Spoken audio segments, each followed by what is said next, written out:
Hello there. I've been an avid follower since day one. You requested creepy stories, and well, I have one that chills me to the bone even now. It happened almost a year ago on a solo backpacking trip through the Black Hills in South Dakota. Now, I'm not one for ghost stories. I'm a firm believer in logic and reason. But this experience, this defied everything I thought I knew. See, I'm a nature enthusiast. Give me a quiet trail, a good book, and the rustle of leaves over a five-star hotel any day. This particular trip was supposed to be a weekend of solitude, a chance to disconnect and recharge. Little did I know, I was about to reconnect with something I never bargained for. The first 2 days were idyllic.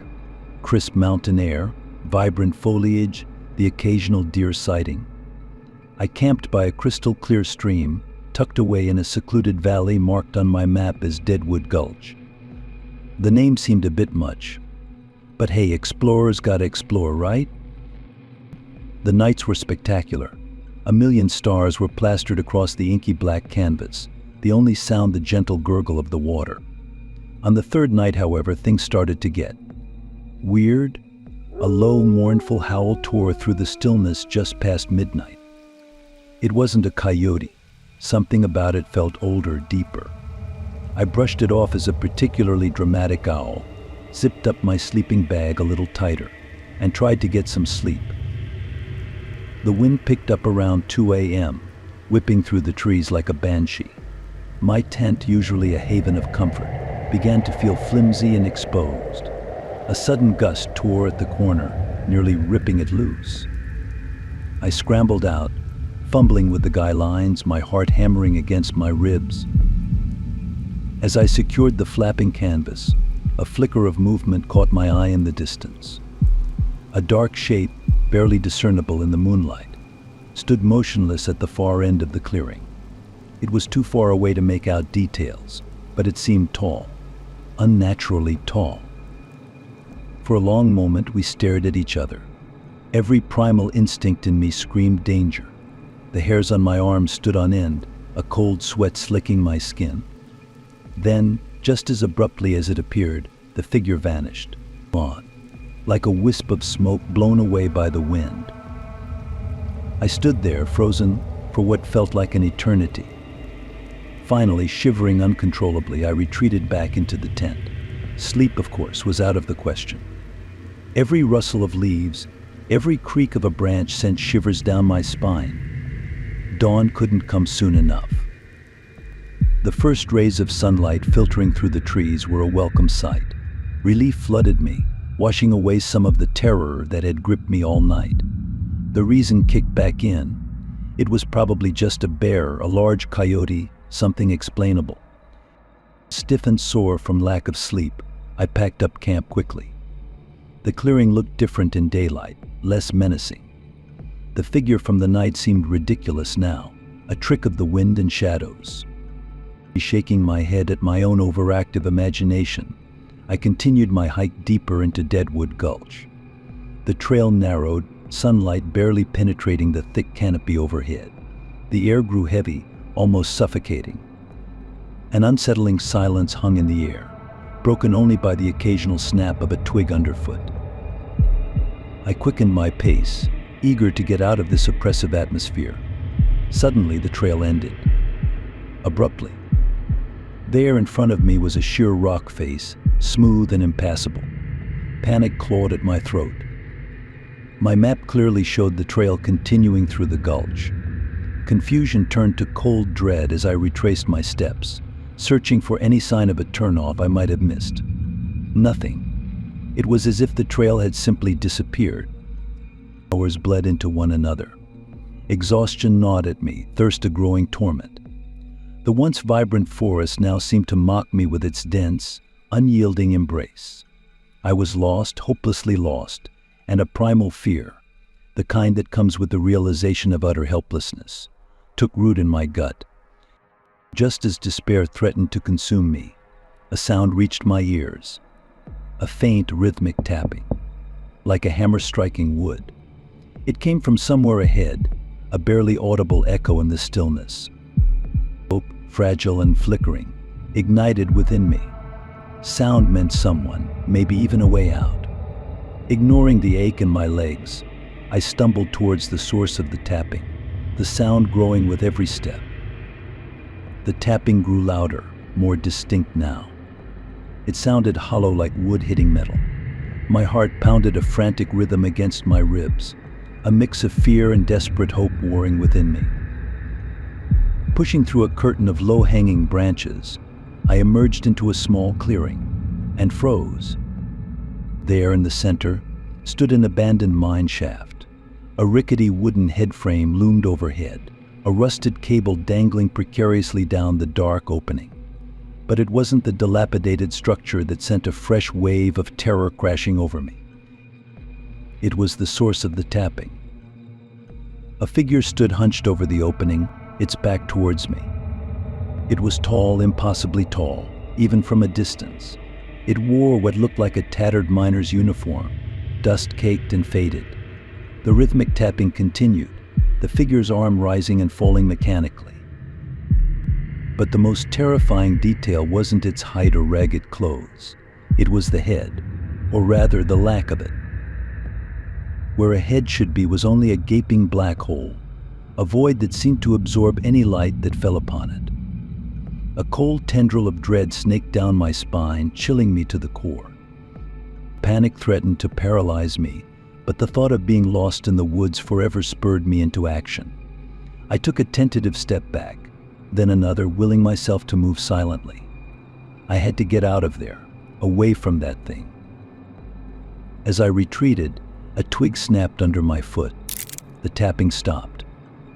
The figure slowly turned, its body creaking like an old hinge. The empty void where its head should be swiveled towards me, a sense of horrible awareness emanating from it. My breath caught in my throat. For a horrifying moment, we locked eyes. Or at least I locked eyes with that endless, consuming darkness. Then, in a flash, the figure lunged. I screamed a primal, guttural sound that echoed through the silent woods. But I didn't wait to see what followed.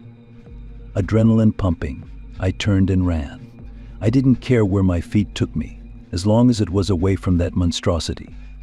I crashed through undergrowth, ignoring the scratches tearing at my clothes and the burning in my lungs. Just run. How long I ran, I don't know.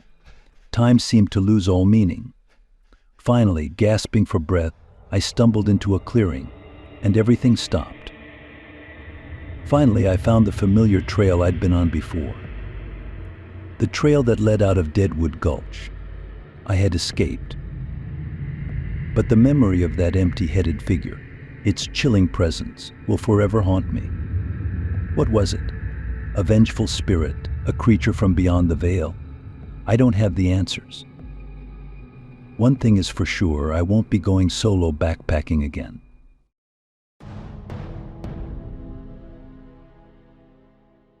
Hey, first-time writer here. Your creepy story request got me thinking about a bizarre camping trip I had a few years back, in July of 2021, in the Black Hills. Now I wouldn't call myself superstitious, but this experience left me seriously questioning what lurks out there in the wilderness. I'm an amateur photographer, the kind who gets his jollies from capturing breathtaking landscapes and rare wildlife. So a solo camping trip deep in the Black Hills was right up my alley. I spent weeks meticulously planning, picking a secluded spot near Sylvan Lake known for its stunning rock formations. The first 3 days were pure bliss. Crisp mountain air, vibrant wildflowers carpeting the meadows, the occasional deer grazing in the distance. I snapped picture after picture, each frame a postcard-perfect scene. On the fourth night, things took a turn. The sky, usually a tapestry of twinkling stars, was obscured by a thick layer of clouds. An oppressive silence hung heavy in the air, broken only by the occasional rustle of leaves in the wind. A strange feeling of unease settled in my gut. It was like an invisible presence was watching me, a feeling I couldn't shake. Trying to ignore it, I crawled into my tent and zipped myself in tight, but sleep wouldn't come. Every creak of a branch, every hoot of an owl sent shivers down my spine. Around 2 a.m., a blood-curdling scream pierced the night. It wasn't the high-pitched shriek of a startled animal. It was a guttural, primal sound that sent a jolt of terror through me. My heart hammered against my ribs, my breath coming in shallow gasps. Grasping my flashlight, I cautiously unzipped the tent, the beam cutting through the inky blackness. The scream had come from somewhere deeper in the woods, beyond the ring of trees surrounding my campsite. Curiosity warred with fear. Who or what could have made that sound? Against my better judgment, I decided to investigate. Leaving my tent half-zipped, I crept into the woods, the flashlight beam a shaky beacon in the darkness. The further I ventured, the thicker the darkness became. The oppressive silence amplified every rustle of leaves, every snap of a twig. I was about to turn back when I saw it, a faint, flickering light in the distance. It appeared to be coming from a clearing ahead. Hope, a small and fragile thing, flickered in my chest. Maybe it was another camper, someone in trouble who needed help. I quickened my pace, drawn towards the flickering light. The trees thinned as I reached the clearing, revealing a sight that sent a wave of nausea crashing over me. A fire crackled merrily in the center, casting dancing shadows on the surrounding trees. But it wasn't the fire that made my blood run cold. It was what sat beside it. A hulking figure hunched over the flames, its back to me. It was massive, easily twice the height of a man, its broad shoulders shrouded in a thick cloak of what looked like animal skins. The firelight glinted off something metallic clutched in one of its enormous hands. A long, wickedly curved blade, moonlight glinting off its serrated edge. My breath hitched. This wasn't a camper. This was something else entirely, something monstrous and terrifying. A primal scream, the same one that had shattered the night's silence, rose in my throat, but I choked it back. Panic threatened to consume me, but a sliver of reason held on. Running would be suicide. My only chance was to stay hidden, to observe. I melted back into the shadows, my heart a frantic drum against my ribs. The creature remained oblivious, its focus solely on the fire. It tossed another log onto the flames, sparks erupting in a shower of golden light. As the flames danced higher, they illuminated the creature's profile for a fleeting moment. A grotesque mask of bone and hide covered its face, leaving only two glowing red orbs where eyes should be. They pulsed with an eerie light, scanning the darkness around the clearing. A wave of dizziness washed over me. The air grew thick and heavy, making it hard to breathe. My legs began to tremble, threatening to give way beneath me. I had to get out of there. Now. Taking a deep, shuddering breath, I began to inch backward, every muscle screaming in protest. The creature didn't seem to sense me, its attention still fixed on the fire. Just a few more feet, I thought, hope flickering like a dying ember. Just a few more feet, and I could disappear back into the safety of the woods. But then, as if sensing something amiss, the creature's head snapped towards the edge of the clearing. It was looking for something, probably me, but I didn't make a sound, didn't even dare to breathe. Eventually, it turned its attention back to the fire. I didn't wait to see more. Turning on my heel, I bolted back into the woods. Thorns tore at my clothes, branches whipped at my face, but I didn't stop.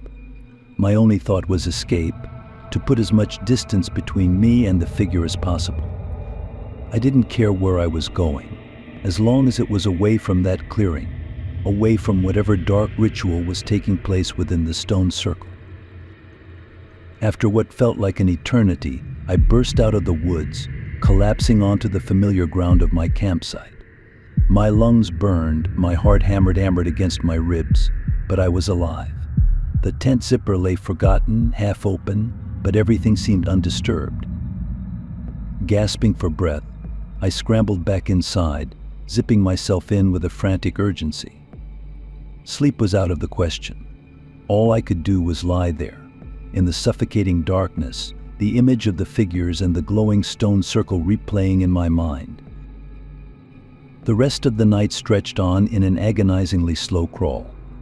As dawn finally came, I knew I couldn't stay. Packing my belongings with trembling hands, I left the campsite, a dark cloud of unease hanging over me. The once idyllic scenery now seemed sinister, every shadow a potential hiding place for those robed figures. I practically ran back to my car, the image of the stone circle and the figures etched into my memory. I never looked back and never stopped driving until I was miles away from Sylvan Lake and the unsettling secrets it held. This experience left me shaken, to say the least. The question of who or what those figures were continues to haunt me. Were they some kind of cult performing a dark ritual? Something out of a forgotten myth? It's been a while since it happened, but the memory of the creature by the fire and the chilling realization of what lurks unseen in the Black Hills would forever haunt me. What is up, guys? Mr. Shadow Whisper here. Thanks for sticking with the video. If you enjoyed it, consider leaving a like and subscribing for more. I always appreciate your feedback, so leave a comment below and let me know what you thought. And if you have a story you'd like to share, there's a link to my email in the description box.